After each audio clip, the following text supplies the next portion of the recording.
Hello friends, welcome back to my channel. हाजिर हूँ एक नई लव स्टोरी लेकर। तो चलिए वीडियो को स्टार्ट करते हैं।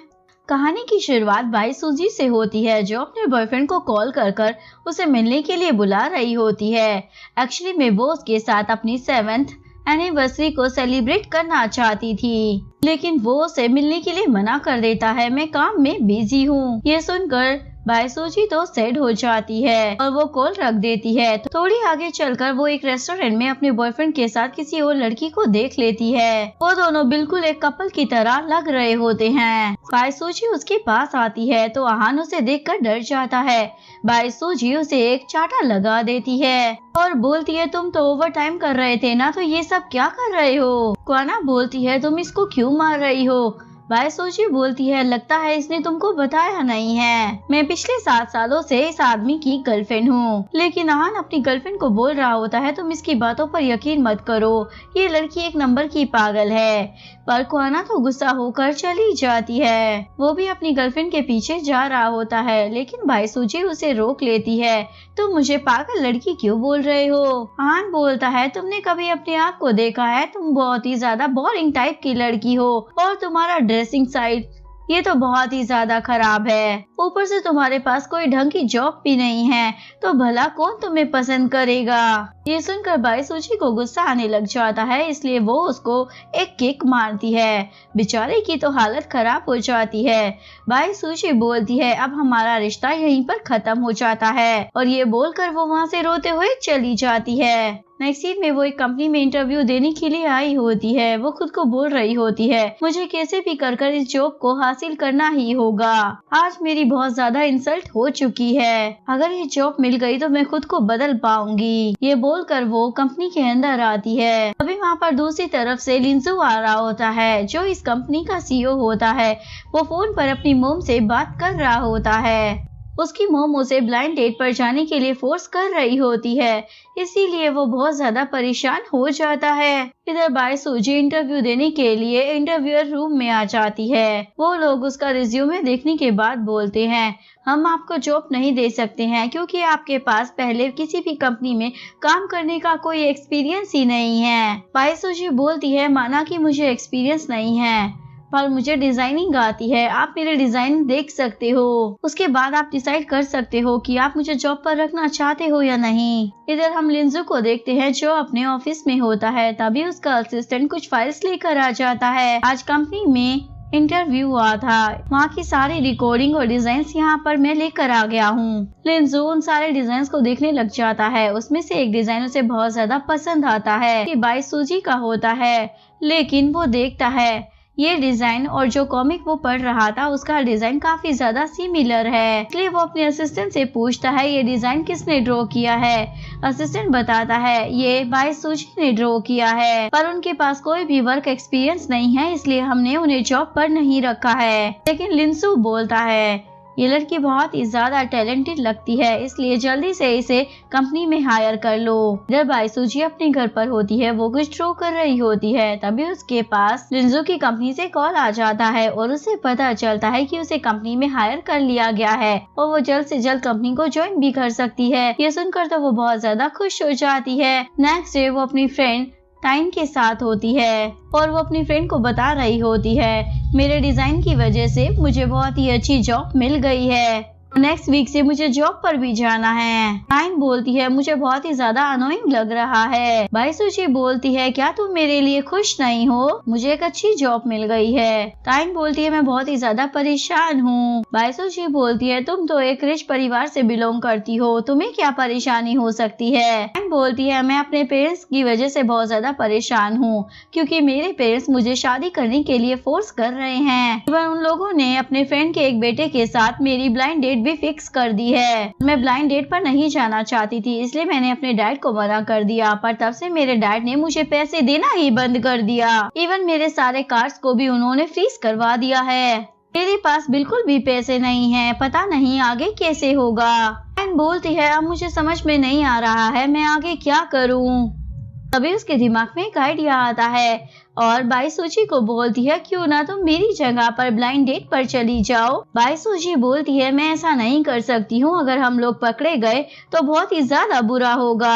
ताइन बोलती है तुम परेशान मत हो, हम पकड़े नहीं जाएंगे। और वो क्यूट सी हरकतें करने लग जाती है। क्या तुम अपनी बेस्ट फ्रेंड के लिए इतना भी नहीं कर सकती हो? बाईसूजी बोलती है अगर किसी ने मुझे पहचान लिया तो बहुत बड़ी प्रॉब्लम हो जाएगी। ताइन बोलती है पर तुम्हें कोई भी पहचान नहीं पाएगा क्योंकि मैं तुम्हारा पूरा मेकओवर कर दूंगी, जिस वजह से तुम पूरी तरह से ट्रांसफॉर्म हो जाओगी। और वो उसके ग्लासेस को निकालने जा रही होती है, लेकिन बाईसूजी मना कर देती है अभी मैं तैयार नहीं हूँ। ताइन बोलती है अगर तुम मेरी बात को मान जाओगी तो मैं तुम्हें अपनी लिमिटेड एडिशन की एक रिंग दूंगी। बाईसूजी बोलते है अगर तुम मुझे दो दोगी तो मैं मान जाऊंगी। इसके बाद ताइन उसे एक के बाद एक ड्रेसेस पहनाने लग जाती है ताकि वो उसको डेट पर जाने के लिए तैयार कर सके। फाइनली वो लोग एक अच्छी सी ड्रेस को सिलेक्ट कर लेते हैं। शाम को बाईसूजी ताइन की जगह ब्लाइंड डेट पर पहुंच जाती है। वहाँ जाकर वो देखती है एक लड़का पहले से ही उसका इंतजार कर रहा था।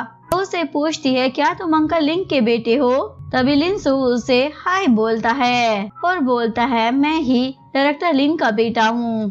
ताइन बोलती है मेरा नाम ताइन है और मैं अभी यूके से अपनी पढ़ाई खत्म कर वापस चाइना आई हूँ। इसके बाद ये दोनों डिनर करने के लिए बैठ जाते हैं पर कोई भी आपस में बातें नहीं कर रहा होता है, जो देखकर बाईसूजी को बड़ा अजीब फील हो रहा होता है। बाईसूजी उसे बोलती है हम लोग पहली बार यहाँ पर डेट पर आए हैं पर मुझे अभी तुम्हारे बारे में कुछ भी मालूम नहीं है। तो लिंसू उसे अपनी कंपनी का बिजनेस कार्ड दे देता है। उसे पढ़ने के बाद बाईसूजी को पता चलता है ये तो वही कंपनी है जहाँ पर उसकी जॉब लगी है। ये सुनकर वो घबरा जाती है और बहाना मारकर वॉशरूम में चली जाती है और ताइन को कॉल करने लग जाती है, लेकिन ताइन उसकी कॉल को रिसीव ही नहीं करती। बाईसूजी सोच रही होती है ये मैं कहाँ फंस गई हूँ, मुझे उसकी बात माननी ही नहीं चाहिए थी, लेकिन अब चाहे कुछ भी हो जाए मुझे इस सिचुएशन से खुद को बाहर निकालना ही पड़ेगा। के बाद वो हिम्मत कर वापस लिंजू के पास आ जाती है, लेकिन वो काफी ज्यादा नर्वस होती है। सोच रही होती है मैंने काफी ज्यादा मेकअप कर रखा है इसलिए कंपनी में लिंजू उसे पहचान नहीं पाएगा। गलती से उसका ब्रेसलेट टकरा जाता है जिसकी वजह से उसके ब्रेसलेट पर स्क्रैच आ जाता है। बाईसूजी बोलने लग जाती है ये ब्रेसलेट बहुत ही ज्यादा महंगा है, इसे मैंने यूरोप से लिया था। मुझे शॉपिंग करना और पैसे उड़ाना बहुत ही ज्यादा पसंद है। अभी मैं अब्रोड जाती हूँ तो बहुत ज्यादा शॉपिंग करती हूँ, इसलिए बिल भी अच्छा खासा आता है। लेकिन लिंजू तो अपने फोन में देखे जा रहा होता है। ये देखकर बाईसूजी पूछती है क्या तुम मेरी बातों को सुन भी रहे हो? लिंजू बोलता है क्या तुमने मुझे कुछ कहा क्योंकि मैं काम में बिजी था। इसके बाद बाईसूजी उसे रिजेक्ट करने के लिए एक और प्लान बनाती है। वो बोलती है तुम चाहे अपना बिजनेस चलाओ या फिर अपने फादर के बिजनेस को जलाओ, पर हर महीने मुझे खुद को मेंटेन करने के लिए बहुत ज्यादा पैसों की जरूरत होती है, इसलिए हर महीने तुम्हें मुझे एक हाई अमाउंट पे करना पड़ेगा। लिंजू भी उसकी बात को मान जाता है। बाईसूजी बोलती है इसके अलावा मुझे एक बहुत बड़ा घर भी चाहिए, मुझे बहुत सारी कार्स भी चाहिए, इवन मुझे अपना ख्याल रखने के लिए 10 मेड्स की जरूरत है जो मेरे आगे पीछे हर वक्त घूमती रहें। और मुझे बेबी बिल्कुल भी पसंद नहीं है, इसलिए फ्यूचर में मेरा बच्चे करने का प्लान नहीं है। लिंसू बोलता है मुझे इन सबसे कोई भी दिक्कत नहीं है। सुनकर बाईसूजी तो शॉक हो जाती है और बोलती है मेरा एक्स बॉयफ्रेंड भी है जिसे मैं बिल्कुल भुला नहीं सकती हूँ। लिंसू बोलता है मुझे इन सबसे कोई प्रॉब्लम नहीं है, तो क्या अब हम दोनों अपनी मैरिज के बारे में सोच सकते हैं? सुनकर बाईसूजी तो डर जाती है और बोलती है मुझे फिर से वॉशरूम जाना है। वॉशरूम में आने के बाद वो तो अपना सर फोड़ने लग जाती है। अब मैं क्या करूंगी, ये तो सीधा शादी की बात कर रहा है। तभी उसके दिमाग में आइडिया आता है मुझे ऐसा कुछ करना होगा जिसके बाद लिंजाओ मुझसे शादी करने के बारे में सोचे भी ना। इसके बाद वो वापस लिंजू के पास आती है और उसे बोलती है मुझे लग रहा है हमारी शादी की बात बहुत ही जल्दी हो रही है। हम दोनों एक दूसरे को जानते भी नहीं हैं और हमारी एक दूसरे के लिए कोई फीलिंग्स भी नहीं है। लिंजू बोलता है इसमें टेंशन वाली क्या बात है, शादी के बाद हम दोनों एक दूसरे के लिए फीलिंग डेवलप कर ही लेंगे। वैसे भी तुम्हें देखकर ऐसा लग रहा है जैसे कि मैं पहले तुम्हें मिल चुका हूँ। बाईसूजी उसे कुछ बोल पाती उससे पहले वहाँ पर एक लेडी आ जाती है, ज्यादा गुस्से में होती है और ड्रिंक लाकर बायसूजी के फेस पर डाल देती है। तुम मेरे हस्बैंड को सेड्यूस कर रही हो ना? बायसूजी बोलती है, तुम कौन हो आंटी? मैं तुम्हें नहीं जानती और आप मेरे बारे में ये सब क्या बोले जा रही हो? वो लेडी बोलती है, मैंने तुम्हें अपने हस्बैंड के साथ होटल रूम में जाते हुए देखा है। वो लेडी उस पर हाथ भी उठाने वाली थी पर लिंजू उसे रोक लेता है। वो लेडी बोलती है, तुम मुझे मत रोको, तुम्हें मालूम नहीं है ये लड़की बहुत ही ज्यादा गंदी है। इसके बाद लिंजू बायसूजी की तरफ देखता है तो बायसूजी झूठ बोल देती है, ये लेडी एकदम सही बोल रही है, मेरा एक्स बॉयफ्रेंड ही इसका हस्बैंड है। लिंजू को बोलती है, इसे पकड़ कर रखो, मैं यहाँ से चली जाती हूँ। और वो अपना पर्स उठाकर वहाँ से भाग जाती है। बायसूजी से कल के बारे में पूछ रही होती है तो बायसूजी उसे पूरी कहानी सुना देती है। कल मैंने जो कुछ भी किया है ना, उसके बाद लिंजू को तो लग रहा होगा कि मैं कैरेक्टरलेस लड़की हूँ, तो वो इस शादी के बारे में कभी भी हाँ नहीं बोलेगा, पक्का वो इस शादी से नो ही बोलेगा। ये सुनकर ताइन तो बहुत ज्यादा खुश हो जाती है, बोलती है, मुझे पहले से ही पता था दोस्त, तुम ही इस काम को अच्छे से कर सकती हो। वैसे भी मेरा आगे शादी करने का कोई प्लान नहीं है। तभी ताइन के फोन पर लिंजू का मैसेज आता है, अगर आज तुम्हारे पास टाइम हो तो आज हम एक दूसरे के पेरेंट्स से मिल लेते हैं ताकि हम लोग अपनी शादी की बात कर सकें। ये मैसेज पढ़कर ताइन तो बहुत ज्यादा परेशान हो जाती है। बायसूजी बोलती है, तुम खुद जाकर उसे रिजेक्ट कर दो और उसे बता दो अभी तुम शादी नहीं करना चाहती हो। ताइन बोलती है, अगर मैं उसे शादी करने के लिए मना कर दूंगी तो मेरे पेरेंट्स फिर से मुझे ब्लाइंड स्टेट पर भेजेंगे। इसलिए वो बायसूजी को बोलती है, तुम कुछ दिन ताइन बनकर नाटक कर लो ना। बायसूजी बोलती है, तुम्हें डर नहीं लगता जब तुम पकड़ी जाओगी तो क्या होगा? ताइन तो उसे इमोशनल ब्लैकमेल करने लग जाती है, मैं तुम्हारी इकलौती दोस्त हूँ, तुम मेरे साथ ऐसा कैसे कर सकती हो? रोने लग जाती है। ये देखकर बायसूजी बोलती है, ठीक है, मैं तुम्हारी हेल्प करने के लिए तैयार हूँ, इसके बदले में जो मैं कहूँगी तुम्हें वो मेरी हर बात माननी पड़ेगी। ताइन उसे वादा कर देती है वो उसकी हर बात मानेगी। उसके बाद लिंजू बायसूजी को लेकर अपनी मोम के पास आता है। लिंजू की मोम बायसूजी को देखकर बहुत ज्यादा खुश हो जाती है क्योंकि उन्हें बायसूजी बहुत ही ज्यादा सुंदर और सुशील लग रही थी। इवन बायसूजी लिंजू की मोम के लिए गिफ्ट भी लेकर आई होती है। मोम तो उसे अपने पास बिठाने लग जाती है और बोलती है, हमारी फैमिली में सभी लोग तुम्हें बहुत ज्यादा पसंद करते हैं। और वो अपना ब्रेसलेट निकाल कर बायसूजी को देने लग जाती है। ये काफी महंगा होता है इसलिए बायसूजी लेने से मना कर रही होती है, लेकिन लिंजू की मोम फोर्स करने लग जाती है, हम जल्दी एक फैमिली होने वाले हैं इसलिए तुम्हें इसे रख लेना चाहिए। बायसूजी को मजबूरन वो ब्रेसलेट अपने पास रखना पड़ता है और वो उन्हें थैंक यू आंटी बोलती है। लिंजू की मोम बोलती है, तुम मुझे आंटी क्यों बोल रही हो, अब तुम मुझे मोम कहकर बुला सकती हो। और बोलती है, जब तुम दोनों की शादी हो जाएगी ना तो बच्चों की चिंता मत करना, बच्चों का ध्यान मैं रख लूंगी, तुम लोगों को बच्चों से कोई भी दिक्कत नहीं होगी। लिंजू तो ये सब सुनकर बहुत ज्यादा परेशान हो रहा होता है पर बायसूजी तो बहुत ज्यादा शाय फील कर रही होती है। तभी लिंजू को एक कॉल आती है, कंपनी में एक जरूरी मीटिंग है इसलिए उसे अटेंड करनी पड़ेगी।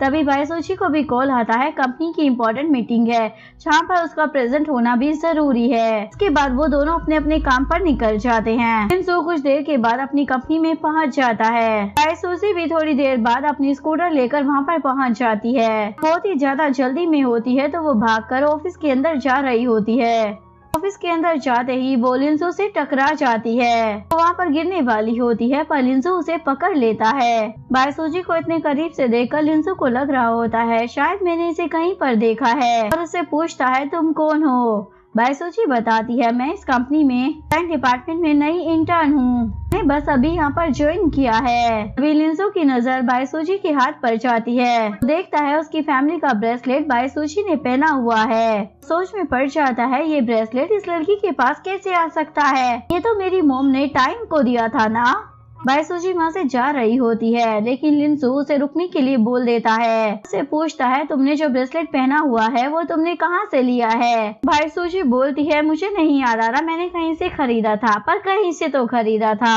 लिंजू समझ जाता है ये झूठ बोल रही है इसलिए उसे बोलता है, तुम्हारा ब्रेसलेट बहुत ज्यादा सुंदर लग रहा है, मैं तुमसे इसलिए पूछ रहा था क्योंकि मैं अपनी फैंसी के लिए भी इसी तरीके का ब्रेसलेट खरीदना चाहता हूँ। तभी बायसूजी घबराते हुए बोलती है, मैंने जिस शॉप से इस ब्रेसलेट को खरीदा था वो बंद हो चुकी है। तो बोलता, ठीक है अब तुम अपने काम पर जा सकती हो। बायसूजी फटाफट से वहाँ से भाग जाती है। लिंजू समझ जाता है शायद बायसूजी और ताइन दोनों एक ही लड़की है और खुद को बोलता है मैं देखना चाहता हूँ तुम कितने दिनों तक इस ड्रामे को कंटिन्यू रख सकती हो। तब बाई सूजी अपने डेस्क पर जाकर जल्दी से मीटिंग में जाने के लिए तैयार हो रही होती है। फिर उसकी मैनेजर बोलती है तुम्हें काफी ज्यादा देर हो चुकी है, जल्दी से मीटिंग रूम में आओ। मीटिंग रूम में सभी लोग होते हैं। तभी वहाँ पर लिंजू भी आ जाता है, लेकिन बाई सूजी तो लिंजू को देखकर बहुत ज्यादा डर जाती है। तभी मैनेजर उसे प्रेजेंटेशन देने के लिए बोलती है, जिसके बाद बाई सूजी सभी को अपने डिजाइन के बारे में बताती है, जो सभी को बहुत ज्यादा पसंद आता है, इसलिए उसे अप्रिशिएट करते हैं। लिंजू भी उसके डिजाइन की काफी ज्यादा तारीफ करता है, काफी अच्छा डिजाइन है।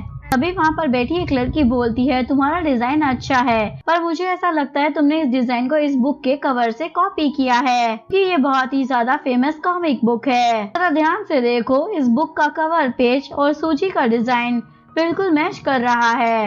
ये सुनकर बाई सूजी की मैनेजर उसे सुनाने लग जाती है, अगर तुम ऐसे डिजाइन कॉपी करोगी तुम कभी भी अच्छी डिजाइनर नहीं बन पाओगी।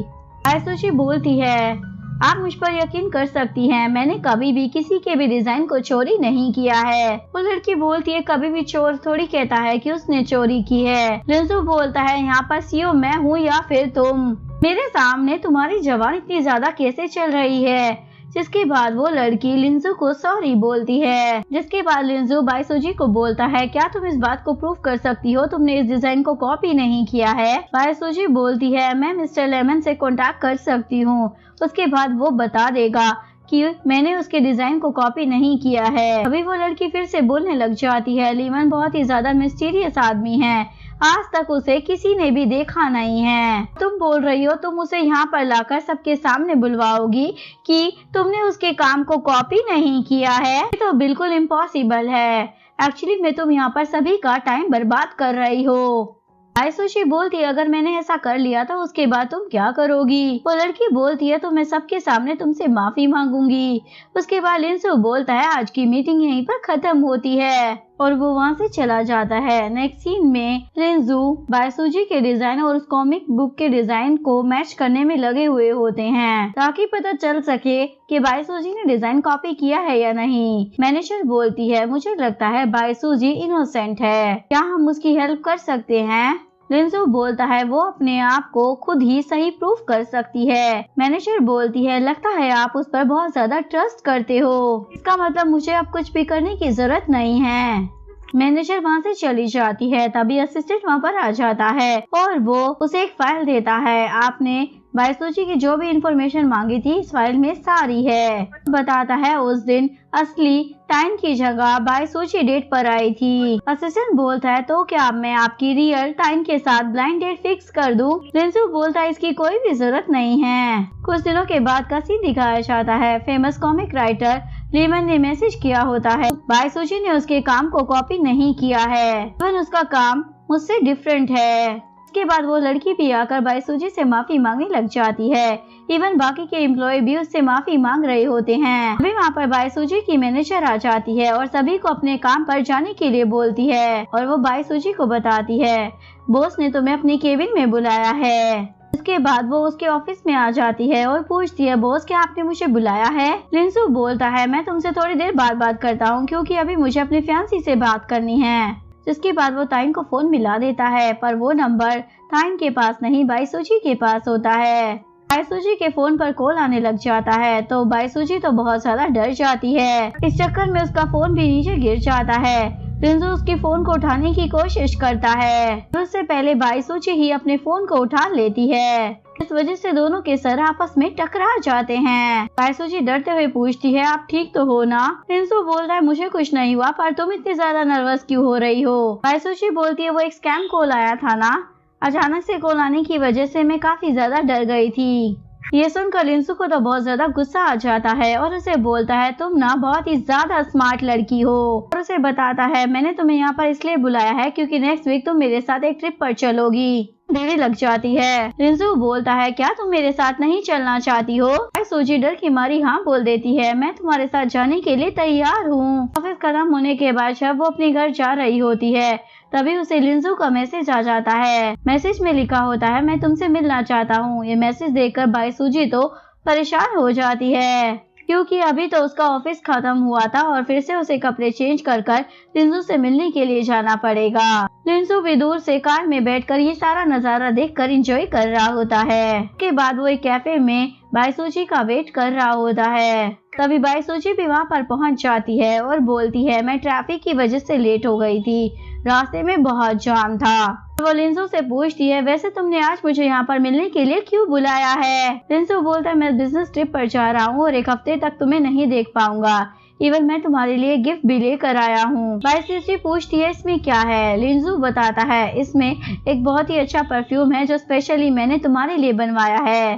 बाईसूजी बोलती है, कोई बात नहीं, तुम बिजनेस ट्रिप पर जा सकते हो। लिंजू बोलता है, एक हफ्ते तक तुम मुझे देख नहीं पाओगी, पर मुझे ऐसा क्यों लग रहा है? इस बात से तुम बहुत ही ज्यादा खुश हो। बाईसूजी सैड होने की एक्टिंग करने लग जाती है। कंपनी में सारे लोग तुम्हें बहुत ही ज्यादा मिस करेंगे, इवन मैं भी तुम्हें बहुत ज्यादा मिस करूंगी।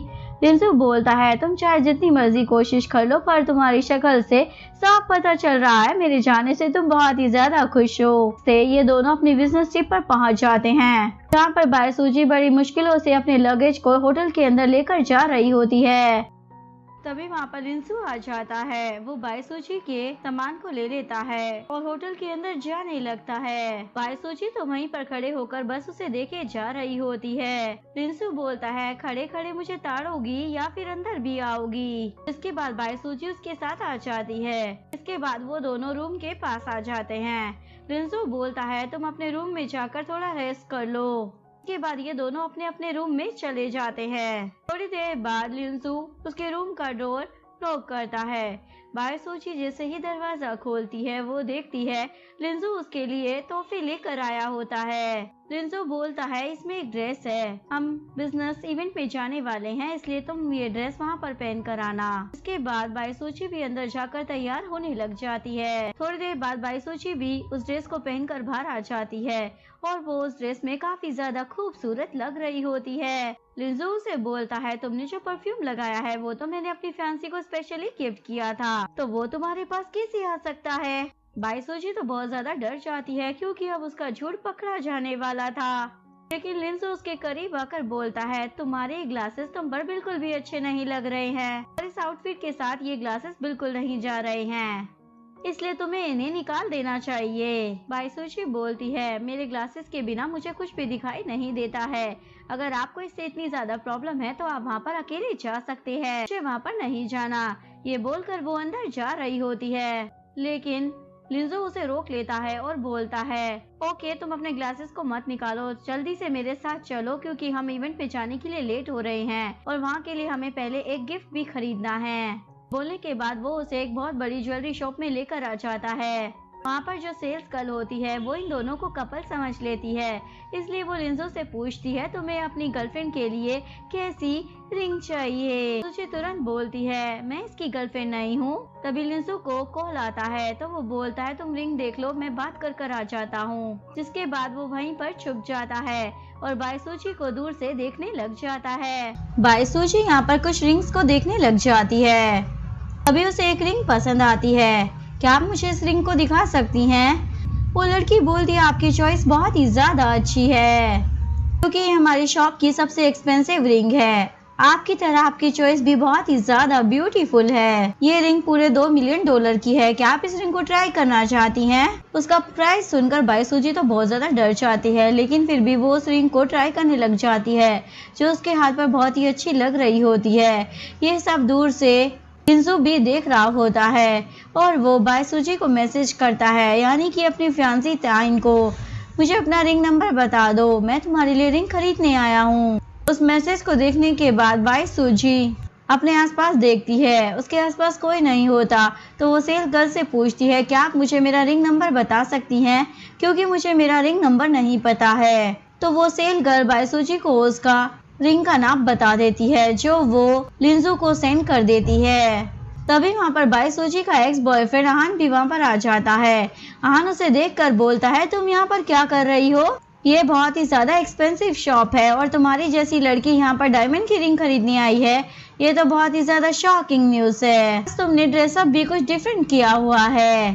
वैसे तुम तो शादी के नाम से ही नफरत करती थी ना, तो आज अचानक से यहाँ पर क्यों आ गई? बाईसुची बोलती है, जब तुम जैसे लोग यहाँ पर आ सकते हैं तो मैं यहाँ पर क्यों नहीं आ सकती। तभी आन की गर्लफ्रेंड यहाँ पर आ जाती है, जो कि बहुत ज्यादा रिच होती है। वो बाईसुची को बोलती है, तुम मेरे बॉयफ्रेंड पर क्यों चिल्ला रही हो। वो उस लड़की को उसे इंट्रोड्यूस कराता है, ये जियाओ ग्रुप की इकलौती वारिस है, मेरी शादी इससे होने वाली है, इसलिए हम यहाँ पर रिंग खरीदने आए हैं। बाईसुची बोलती है, तुम जैसा कमीना इंसान भी यहाँ पर रिंग खरीदने आया है। कुछ दिन पहले तो तुम किसी और लड़की के लिए रिंग खरीदने वाले थे, बड़ी जल्दी लड़की बदल ली, आज किसी और को लेकर आए हो। आन अपनी गर्लफ्रेंड को बोलता है, तुम इस लड़की की बातें मत सुनो, ये बस मुझसे जेलस है क्योंकि हम दोनों शादी करने वाले हैं ना। तभी वहाँ पर लिंसू आ जाता है। वो बोलता है, तुम लोग यहाँ पर बाईसुची को एम्बेरस क्यों कर रहे हो।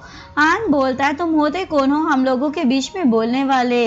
लेकिन तभी आन की गर्लफ्रेंड उसे पहचान लेती है। मिस्टर लिंसू, आप यहाँ पर। लिंसू बोलता है, मैं यहाँ पर कोई गिफ्ट लेने के लिए आया था, पर तुम लोग मेरी कंपनी के डिजाइनर के साथ यहाँ पर बदतमीजी क्यों कर रहे हो। लड़की बोलती है, ये लड़की मेरे बॉयफ्रेंड के साथ बहुत ज्यादा बदतमीजी कर रही थी, इसलिए आपको अपने डिजाइनर को बोलना चाहिए कि वो मेरे बॉयफ्रेंड से माफी मांगे। बाईसुची बोलती है, तुम्हारा बॉयफ्रेंड बहुत बड़ा चीटर है, ये बात मैं तुम्हें तुम्हारी भलाई के लिए बता रही हूँ कि तुम इसे छोड़ दो। आन बोलता है, ये लड़की जो कुछ भी बोल रही है सारी बातें झूठ है। आन की गर्लफ्रेंड लिंसू को बोलती है, इस लड़की को बात करने की जरा भी तमीज नहीं है, इसे बोलो जल्दी से मेरे बॉयफ्रेंड से माफी मांगे। बाईसुची बोलती है, मैं जैसे चीटर से कभी भी माफी नहीं मांगने वाली।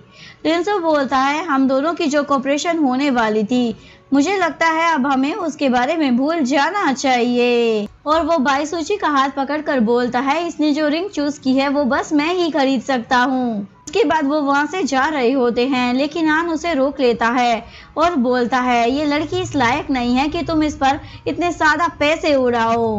बाईसुची उसे बोलती है, अगर तुम कुछ देर अपना मुंह बंद रखोगे तो तुम स्टूपिड नहीं हो जाओगे। आन को गुस्सा आता है, वो उसे चाटा मारने वाला होता है, पर लिंसू उसका हाथ रोक लेता है, जिसके बाद वो बाईसुची को वहां से लेकर आ जाता है। नेक्स्ट सीन में ये दोनों बाहर बैठे हुए होते हैं और ड्रिंक कर रहे होते हैं। बाईसुची ने कुछ ज्यादा ही पी ली होती है, वो अपनी रिंग को निकाल कर लिंसू के हाथ में दे देती है। वो बोलती है, ये कुछ ज्यादा ही एक्सपेंसिव है और मैं इतनी एक्सपेंसिव चीज को डिजर्व नहीं करती हूँ। ये बोलकर वो रोने लग जाती है और बताती है, वो लड़का मेरा बॉयफ्रेंड था, हमारा 7 साल का रिलेशनशिप था, मैंने अपने सारे पैसों को उसके पीछे लगा दिया था, उसने जो भी चाहा मैंने उसे दिया है। और उसके बाद लिंसू से पूछती है, क्या मैं इतनी ज्यादा बुरी लड़की हूँ जो वो मुझे छोड़कर किसी और के प्यार में पड़ गया, क्या मैं उसके लिए काफी नहीं थी, जरा देखो मुझे, क्या मैं सुंदर नहीं दिखती हूँ। और खड़ी हो जाती है, मैंने इतना सुंदर ड्रेस पहना हुआ है, क्या इसके बावजूद भी मैं सुंदर नहीं दिख रही हूँ। गोल गोल घूमते हुए बाईसुची लिंसू के ऊपर ही गिर जाती है और फिर से उसे पकड़कर रोने लग जाती है, बताओ मुझे मैं सुंदर हूँ या नहीं। लिंसू बोलता है, तुम बहुत ही ज्यादा सुंदर हो और तुम उस गधे की बातों के बारे में मत सोचो। बाईसुची बोलती है, अगर मैं सुंदर हूँ तो कोई भी मुझसे प्यार क्यों नहीं करता है और उसने मुझे छोड़ क्यों दिया। लिंसू बोलता है, तुम्हें उसके बारे में इतना ज्यादा सोचने की जरूरत नहीं है क्योंकि मैं तुम्हारे पास हूँ। जिसके बाद बाईसुची वहीं पर सो जाती है। उसके सोने के बाद लिंसू उसे होटल रूम में लेकर आ जाता है और उसे बेड पर सुला देता है। लिंसू उसे सुलाकर वहां से जा ही रहा होता है, लेकिन बाईसुची उसे रोक लेती है और अपने करीब कर लेती है। तुम बहुत ही ज्यादा हैंडसम हो, तुमने मुझे बहुत ज्यादा सपोर्ट भी किया है, मैं तुम्हें बहुत ज्यादा पसंद भी करती हूँ। ये सब सुनकर लिंसू वहाँ से चला जाता है। नेक्स्ट डे ये दोनों अपनी ट्रिप से वापस आ जाते हैं। बाईसुची के घर पर कुछ प्रॉब्लम होती है, इसलिए वो ताइन के घर पर आ जाती है। ताइन उसे बोलती है, अभी मैं घर पर नहीं हूँ, तुम चाहो तो मेरे घर पर रुक सकती हो। तो बाईसुची उसके घर पर चली जाती है। दूसरी तरफ लिंसू भी अपनी मोम के साथ ताइन के घर पर ही आ रहा होता है। लिंसू अपनी मोम से पूछता है, हम वहाँ पर क्यों जा रहे हैं। उसकी मोम बोलती है, वो बहुत ही अच्छी लड़की है, ऊपर से शाय किस्म की भी है, अगर तुम खुद उससे अपनी बात आगे नहीं बढ़ाओगे तो ये रिश्ते की बात आगे कैसे बढ़ेगी। वैसे भी वो लड़की मुझे बहुत ज्यादा पसंद है, इसलिए मैं चाहती हूँ तुम दोनों की शादी जल्दी हो जाए। और वो लोग ताइन के घर पर पहुंच जाते हैं। मोम बोलती है, इस केक को तुम ताइन को देकर ही आना, अगर नहीं देकर आए तो वापस घर आने की भी जरूरत नहीं है। उनके जाने के बाद लिंजू बोलता है आप जिस लड़की को पसंद करती हो वो असली ताइन तो है ही नहीं, और बोलता है मुझे पहले ताइन से मिलना पड़ेगा। जिसके बाद वो ताइन के घर जाने लगता है। जैसे ही ताइन के घर का दरवाजा नॉक करता है तो बायसूजी उसकी आवाज सुनकर डर जाती है। वो सोचती है अगर मैं ऐसे गई तो उसे सच पता चल जाएगा, इसलिए वो मेकअप करने लग जाती है और उसके बाद वो दरवाजा खोलती है। लिंजू तो उसे वहाँ पर देखकर शॉक हो जाता है। क्या ये तुम्हारा घर है? बायसूजी बोलती हाँ ये मेरा ही घर है। उसके बाद वो उसे घर के अंदर बुला लेती है। लिंजू भी घर के अंदर आ जाता है। बायसूजी पूछती है तुम यहाँ पर क्यों आए हो? लिंजू बोलता है मैंने एक रिंग खरीदी है जो मैं तुम्हें देना चाहता था। बायसूजी उस रिंग को ले लेती है और उस रिंग को पहनकर बोलती है बहुत सुंदर दिख रही है पर ये मुझे लूज है। लिंजू बोलता है पर मुझे तो लगता है ये रिंग तुम्हें एकदम परफेक्ट है। बायसूजी बोलती है रिंग तो मैंने अपनी उंगलियों में पहनी है तो तुम्हें कैसे मालूम? लिंजू मन में सोच रहा होता है मुझे मालूम है ये लड़की बहुत ज्यादा खुश है, बस ऐसे प्रिटेंड कर रही है जैसे इसे कोई खुशी नहीं हुई। बायसूजी वहाँ से उठकर जाती है और लिंजू के लिए केक लेकर आ जाती है। जैसे ही वो उसे केक पकड़ा रही होती है गलती से केक नीचे गिर जाता है जिससे उसके कपड़े खराब हो जाते हैं। बायसूजी फटाफट से उसके कपड़े साफ करने लग जाती है और उसे बोलती है ये मैंने जानबूझकर नहीं किया है, और बोलती है तुम वॉशरूम में जाकर अपने आप को क्लीन कर सकते हो। लिंजू जल्दी से उठकर वॉशरूम में चला जाता है। अभी बायसूजी को याद आता है उसके ऑफिस वाले कपड़े तो वहीं पर हैं। वो फटाफट से भागकर वहाँ पर आ जाती है। वहाँ पर आकर वो देखती है लिंजू अपनी शर्ट निकाल चुका होता है और लिंजू उसे वहाँ पर देखकर शॉक हो जाता है। बायसूजी बोलती है मुझे वॉशरूम को यूज करना है, प्लीज जल्दी खाली करो। लिंजू फटाफट कपड़े पहनकर वहाँ से जा रहा होता है पर तभी ये दोनों गिर जाते हैं जिस चक्कर में इन दोनों के बीच में किस भी हो जाता है। जिसके बाद लिंजू तो वहाँ से चला जाता है और बायसूजी बहुत ज्यादा परेशान हो रही होती है कि उसने अपने ही बॉस को किस कर दिया। लेकिन दूसरी तरफ लिंजू तो किस को कर बहुत ज्यादा खुश हो रहा होता है। नेक्स्ट डे जब ये दोनों ऑफिस में मिलते हैं तो बायसूजी उसे अवॉइड कर रही होती है। लिंजू उसे बात करने के लिए अपने केबिन में बुलाता है लेकिन बायसूजी फटाफट से बात कर वहाँ से निकल जाती है। बायसूजी का इस तरह उसे इग्नोर करना लिंजू को बिल्कुल भी अच्छा नहीं लग रहा होता है। इस वजह से उसका मूड भी काफी ज्यादा ऑफ हो जाता है। इधर ऑफिस में सारे लोग बात कर रहे होते हैं। फेमस आर्टिस्ट लीमन का बुक साइनिंग इवेंट होने वाला है। वो सारे लोग लीमन से मिलने के लिए बहुत ज्यादा एक्साइटेड हो रहे होते हैं। सारे एम्प्लॉय बायसूजी के पास आ जाते हैं और बोलते हैं तुम्हारा तो लीमन के साथ कनेक्शन है ना, तो प्लीज तुम हमारी टिकट लेने में हमारी मदद कर देना। ऑफिस खत्म होने के बाद सारे लोग वहाँ से चले जाते हैं लेकिन बायसूजी ऑफिस में ही होती है। वो काफी ज्यादा थक चुकी होती है। तभी लिंजू उसके पास आ जाता है। बायसूजी तो उसे अचानक से देखकर शॉक हो जाती है। लिंजू बोलता है क्या मैं तुम्हें इतना ज्यादा डरावना दिखता हूँ? बायसूजी बोलती है ऐसी कोई बात नहीं है, बस मैं तुम्हें अचानक से देखकर डर गई थी। लिंजू बोलता है मैं तुम्हारे लिए लेमन के शो की टिकट्स लेकर आया था, और वो उन टिकट्स को उसे देखकर वहाँ से चला जाता है। नेक्स्ट डे लीमन का इवेंट होता है और वहाँ पर नई बुक लॉन्च होने वाली थी। वहाँ पर उसके बहुत सारे फ्रेंड्स आए होते हैं। इवन टाइम भी यहाँ पर आई होती है। तभी वहाँ पर लेमन आ जाती है जो कि एक मास्क पहन कर आई होती है। सभी लोग उससे ऑटोग्राफ लेने के लिए आ रहे होते हैं। तभी वहाँ पर आन आ जाता है, उसके मास्क और कैप को हटा देता है जिससे सभी लोगों को पता चल जाता है लीमन और कोई नहीं बायसूजी ही होती है। आन बोलता है ये लड़की बहुत ही बड़ी फ्रॉड है, ये तुम लोगों को भी झूठ बोल रही है। आन बोलती है तुम यहाँ से चले जाओ, तुम्हें यहाँ पर किसी ने नहीं बुलाया है। लेकिन आन बोलता है मैं इस लड़की को बहुत ही अच्छे तरीके से जानता हूँ, ये लड़की एक नंबर की झूठी है और ये अब लिन फैमिली में शादी करना चाहती है, इसीलिए ये अपने बेस्ट फ्रेंड की जगह मिस्टर लिंजू से ब्लाइंड डेट पर मिलने के लिए गई थी। और अभी भी ये मिस्टर लिंजू को झूठ बोल रही है कि ये ताइन है, जबकि असली ताइन तो यहाँ पर खड़ी है। लड़की हमेशा ही पैसों के पीछे भागती है और अभी भी वही कर रही है। बायसूजी बोलती है ये सब कुछ झूठ है, मैं सबको सच बता सकती हूँ, लेकिन आन उसे सच बोलने का मौका ही नहीं दे रहा था। अभी वहाँ पर लिंजू आ जाता है और आन को बोलता है अगर तुमने अपने मुंह से एक बात और निकाली ना तो तुम्हारे लिए बिल्कुल भी अच्छा नहीं होगा। आन बोलता है ये मिस्टर लिंजू है जिनको ये लड़की फूल बना रही है। तभी ताइन सभी को बोलती है कि सभी लोग कैमरे को ऑफ कर दो। तभी लिंजू अपने गार्ड्स को इशारा करता है। गार्ड्स आन को वहाँ से लेकर चले जाते हैं। उसके बाद लिंजू बायसूजी के पास आता है और उसे बोलता है मुझे तुमसे बहुत सारे सवाल पूछने हैं। उसके बाद वो दोनों बात करने के लिए बाहर जाते हैं। वहाँ पर ताइन भी होती है।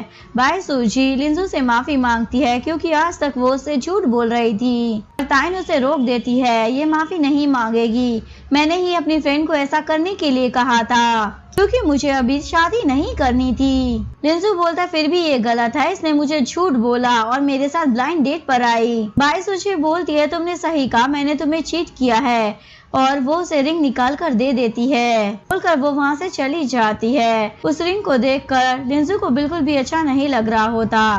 ताइन बाई सूजी को बोलती है ये सब कुछ मेरी वजह से हो रहा है। बाई सूजी बोलती है इसमें तुम्हारी कोई भी गलती नहीं है, मैं बस हर चीज में अनलकी ही हूँ। ताइन बोलती है तुम इतनी ज्यादा परेशान मत हो और इस बारे में तुम्हें ज्यादा सोचने की जरूरत नहीं है, तुम मेरे साथ घर चलो, हम दोनों वहाँ पर अच्छे से लंच करेंगे। इसके बाद वो दोनों वहाँ से चली जाती हैं और लिंजू भी उन दोनों को देख रहा होता है। नेक्स्ट डे वो ताइन के घर से चली जाती है और ऑफिस में आती है। वहाँ पर वो अपना सामान पैक कर रही होती है, लेकिन उसके सारे कलीग्स उसे बोल रहे होते हैं हमें तुम्हारे साथ काम करने में बहुत ही अच्छा लगता है, इसलिए तुम प्लीज इस कंपनी को छोड़कर मत जाओ। केवल मैनेजर भी बोलती है सब लोग तुमसे बहुत ज्यादा प्यार करते हैं, इसलिए तुम्हें यहाँ से नहीं जाना चाहिए। बाई सूजी बोलती है तुम लोग मुझे बहुत प्यार करते हो उसके लिए शुक्रिया, लेकिन अब मैं यहाँ पर काम नहीं कर सकती हूँ, ये मेरी मजबूरी है। ये बोलकर वो लिंजू के एक केबिन में आती है, लेकिन वो तो वहाँ पर होता ही नहीं। तो बाई सूजी अपना रेजिग्नेशन लेटर वहीं टेबल पर छोड़कर आ जाती है। पीछे से जब लिंजू अपने ऑफिस में आता है तो उस रेजिग्नेशन लेटर को देखता है और तुरंत बाई सूजी को रोकने के लिए उसके पीछे आता है और बाई सूजी को आकर बोलता है तुम्हें क्या लगता है इस तरीके से मेरी फीलिंग्स के साथ खेलने के बाद तुम बस एक रेजिग्नेशन लेटर देकर यहाँ से जा सकती हो? तुमने मेरा इतना ज्यादा टाइम बर्बाद किया है और अब तुम्हें लगता है मैं तुम्हें यहाँ से जाने दूंगा? और उसके रेजिग्नेशन को फाड़ कर उसे किस कर देता है। बाई सूजी भी उसे किस करने लग जाती है। लिंजू उसे रिंग के साथ प्रपोज कर देता है, क्या तुम मुझसे शादी करोगी? बाई सूजी भी हाँ बोल देती है। इसके बाद हमें कुछ सालों के बाद का सीन दिखाया जाता है। इन दोनों की शादी हो चुकी होती है और ये दोनों एक दूसरे के साथ हैप्पी मैरिड लाइफ बिता रहे होते हैं। यहीं पर इस कहानी का डी एंड हो जाता है। अगर आपको वीडियो अच्छी लगी हो तो प्लीज वीडियो को लाइक करें, चैनल को सब्सक्राइब करें, न्यू अपडेट्स के लिए बेल आइकन का बटन प्रेस करें। मिलते हैं नेक्स्ट वीडियो के साथ, तब तक के लिए सारांगे, बाय बाय।